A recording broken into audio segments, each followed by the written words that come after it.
We often talk about books on this channel, and that's because this channel is really about, well, reading, and particularly about reading the New Testament in the original Greek and to a lesser extent the Old Testament in the original Hebrew. But from time to time I find myself recommending books, and not just individual books, although I do that on this channel as well, but from time to time I find a whole series of books that I just recommend.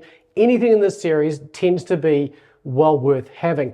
And so today what I wanted to do is to just recommend to you 4 book series, and with a 5th one thrown in for just good measure, that I've been recommending a lot recently. Let's get into it.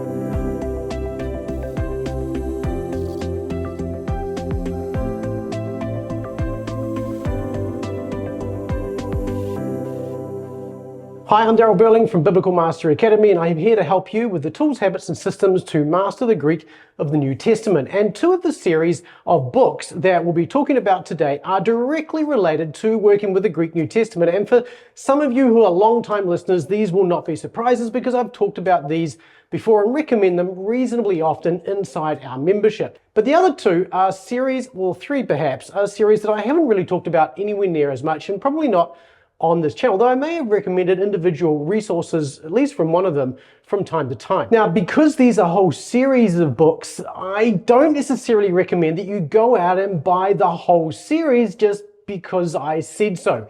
Instead, what I recommend is you go and have a look at them and perhaps choose the ones that suit you best because they're what you're working on right now. But just know that there are these 4 series out there that are really helpful if you're a serious student of the scriptures. And as a student of the scriptures, I'm really coming at this from three perspectives. One, we're talking about these series because 2 of them are language oriented. They're related directly to the Greek of the New Testament. 2 of the others that I'm introducing today are really theology related, and they're important and helpful because often we don't know why we believe what we believe, and we find it hard to defend our beliefs, and we're not entirely sure what the arguments against our beliefs are either. And these 2 series are very good at helping with that. And then the last series is one that I've found more recently and have found read a number of the volumes of it now, and have just found it really, really helpful for just a general scholarly introduction. So let's get into these 4 series that I think every serious student of Scripture will benefit from owning. And by serious student of Scripture, let's start first of all with those of you who are interested particularly in reading the New Testament and studying the New Testament in the original language. And these are the 2 that I have mentioned on this channel before, and we recommend reasonably often inside our membership. And the first of these is the series called The Exegetical Guide to the Greek New Testament. Now, I talked about these when I talked about commentaries and exegetical guides a few years back, and recommended this as a really good series that you'll probably benefit from if you're working with the Greek text. Now, here's the thing. If you're working with the Greek text, you're probably going to be using, to some extent, commentaries because they help you sort of think through what the text is saying and sort of different views on it and those kinds of things. This is not really a commentary. This is very much focused just on the Greek text, and that's what really makes this valuable, because rather than giving you like just general information about this text broadly, it focuses most specifically on what the Greek text is doing, how it's understood, and some of the issues related to the Greek text specifically. So it's going to be very light on theology. It's going to talk about theology, but mostly theology as it comes from the text. And that means then the implications arising from the Greek text in question itself. So very light touch from a theology point of view, but you get things like outlines of the Greek text that is under consideration written out for you in a nice sort of format that's easy to follow. You get some really good grounded explanations. You get very good access to resources. It's got a list of resources at the end of each section which are well worth looking at if you do want to go deeper into any of the issues that are related to this piece of text that we're looking at in this particular instance.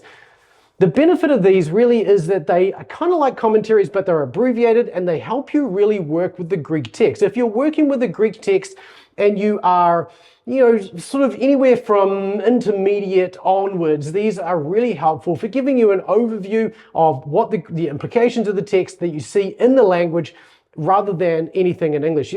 These aren't going to deal with the English side of things at all. So that's the first series, the Exegetical Guide to the Greek New Testament. The second series is very similar to this, perhaps designed for those who are a little more advanced, and it's much less, there's much less in this again because these just aren't as deep. This is the Baylor handbook on the New Testament, and again, this is very much focused on the Greek text itself. It's not, again, not a commentary by any stretch of the imagination. In terms of the content here, this is even lighter than what you get in the Exegetical Guide to the Greek New Testament. It doesn't give you things like that outline for the most part, or some of those extra comments that you'll get on the Greek text in the Exegetical Guide to the Greek New Testament. But what it does give you is a very quick starting point for understanding how the words and phrases and the Greek concepts and syntax is actually working and the significance of that. For the most part, you'll get a word, and then you'll get next to that word, you'll get here's what the Actian start is, or perhaps a small short comment, a couple of sentences just sort of discussing this and maybe the different views on this particular syntactical construction. But again, very simple, but very, very helpful if you're studying the Greek text and you just want something that's light to get you started. I find this to be really helpful. Now, one thing about this particular series is some of the volumes are better than other volumes in this series. And what I would say here is just take a look at each individual book as you come to it and just look at it on its own merits. One of the things I would say here too, just with this, is that many of the evaluations of the different syntactical constructions that you find in this are really just best understood as a starting guide. You're really going to have to do your own work with this to say, has this person really understood everything that's going on in the text? Would I agree with their position? Sometimes I find myself disagreeing with them for whatever reason it might happen to be, and that's fine, but it's just worth noting that this is a great series that's going to help you get a starting point in the Greek text. So this is the Baylor Handbook series. There's a copy for both the New Testament and the Old Testament, and I'll leave links to all of these below so you know where to go get them. But again, don't go buy a whole series, just buy individual books as you need them. But I'll leave links to both Amazon and Logos below so you know where to go find them and what they look like and all that jazz. Now, like I mentioned earlier, sometimes we have a good understanding of our theology and why we believe what we believe. Sometimes we kind of don't. We sort of just get raised with something, or we're taught something to start with and we've never ever had to question it, and then we don't really understand why we hold to it. We might be able to say, oh, these scriptures point to this, but we don't know the weaknesses of our position, and we don't know the arguments that people might make against it, or even the strengths of other positions as well. And this can sometimes leave us in a bit of a predicament when we're having conversations with other believers, because we think, well, we've got our theology all nailed down, and the reality is the only view we know is our own, and we've never explored anybody else's, which makes us then unreasonable when we come to look at the views of others and we don't really know why they hold to the positions they hold. And I think as Christians, this is one area we can do a better job on, is understanding one another. And a great series for helping with this is the Zondervan Counterpoints series.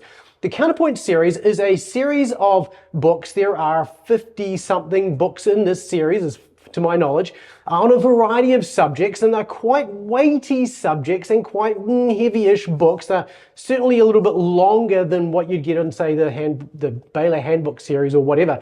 But the point of these is really you get, let's say it's got 4 views of, I don't know, heaven, say, which is one of the books you can get in this series. Well, you're going to get 4 scholars who are known or who have written extensively or studied extensively the subject of heaven, and they come at it from different perspectives. And so what they're asked to do is to actually present their view in as well as they possibly can, and then submit that to the other 3 who are writing the same book.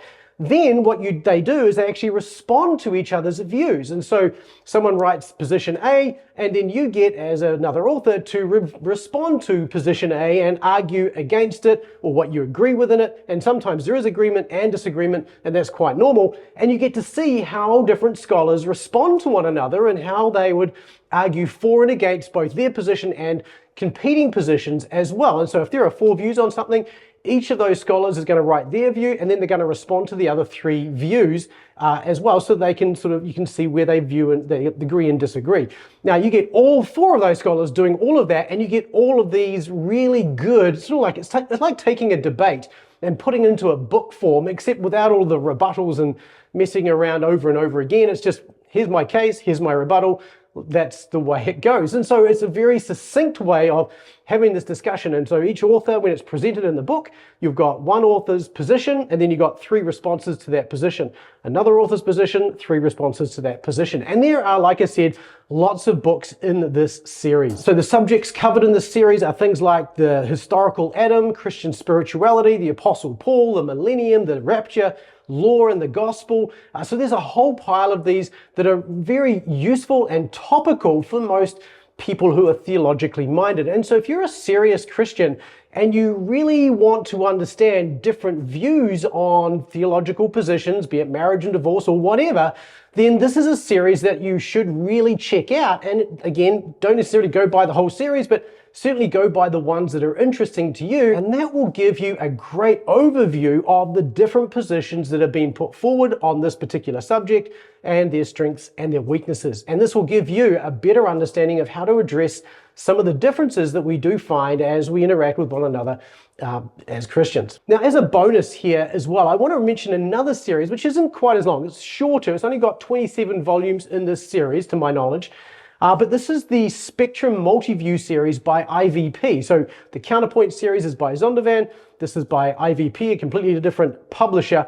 And these are exactly the same concept. There's no difference in the approach. The only difference is that perhaps some of the subjects in this series are a little different. There's some overlap, but there's also some distinction in the series, this series compared to the Zondervan series. So this series will include subjects like hermeneutics, baptism, faith and reason, justification, which I think is in the other one as well, but also things like psychology and Christianity, which is one of the books I've actually used in some of my lecturing and teaching in my previous years. But this is another great series, which is a good second series. And I would say you really want both of these. Just look at both series if you're looking for a particular subject, and you might find that there's 2 different books, or even just one by one of them or the other one.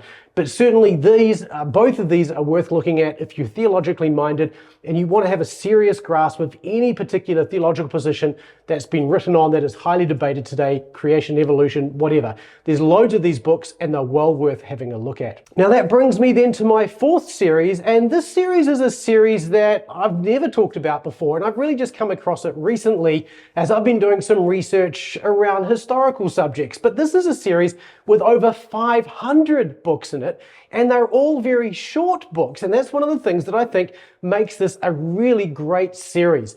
These are very short introductions, and that's really what the title of the series is called, a very short introduction to whatever it happens to be. So things like Puritanism, or Alexander the Great, or faith, or even just Jesus, which is written by Richard Borkham, who's a really good scholar, modern scholar, Christian scholar, writing on that subject. So there's a variety of scholars here. This is actually a secular series, and that's one of the things that sets it apart. So when you're looking at something like Alexander the Great or Puritanism, you're not purely going to get a religious view on some of those subjects. You're actually getting a scholarly view. So this is a series published by Oxford University Press, or at least Oxford Press, and it's written by scholars, so you get a scholar on each of their subject areas writing a very short 110 to about 120 page book on this particular subject. And it's just great to give you a basic scholarly introduction to whatever the subject happens to be. Now, not only is these are great in terms of they're short and very accessible and easy to read and written by scholars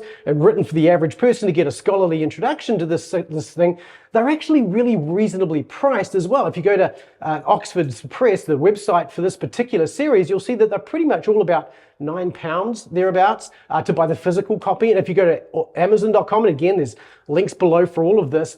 If you go to Amazon.com and look these up, then you'll find that some of them are only $3. Some of them are $4 or $5 if you buy them on Kindle. And if you have an Audible subscription, and that's a paid subscription, you can actually get many of these for absolutely nothing. They're actually part of your Audible subscription fee. And if you're interested in getting a 30-day free trial of audible.com, then again, either use this link, or I'll leave the link in the description below, and that way you can start just going through and reading some of these, or at least listening to them without even having to pay a thing. So this series is also well worth considering, and this, like I said, is a very broad series. It's a scholarly series, but it's not a Christian series.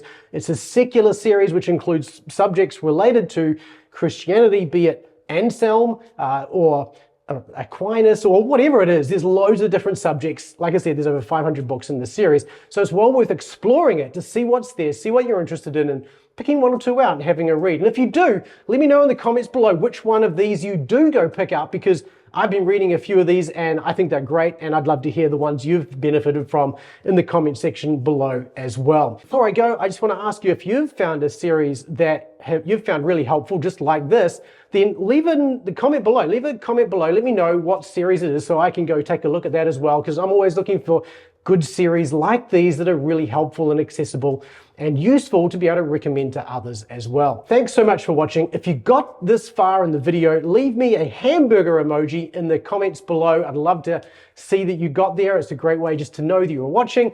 And also, if you haven't already done so and you are interested in getting more into Greek, you want to understand the language, you want to be able to study the New Testament using some of these books that I've recommended earlier, go check out bma.to/get-started for our free Getting Started guide. And I've got some cool stuff coming on that in the next couple of months as well, so stay tuned on that as well. Finally, don't forget to hit like and subscribe if you found this useful, and I look forward to seeing you in the next video. I'll see you then.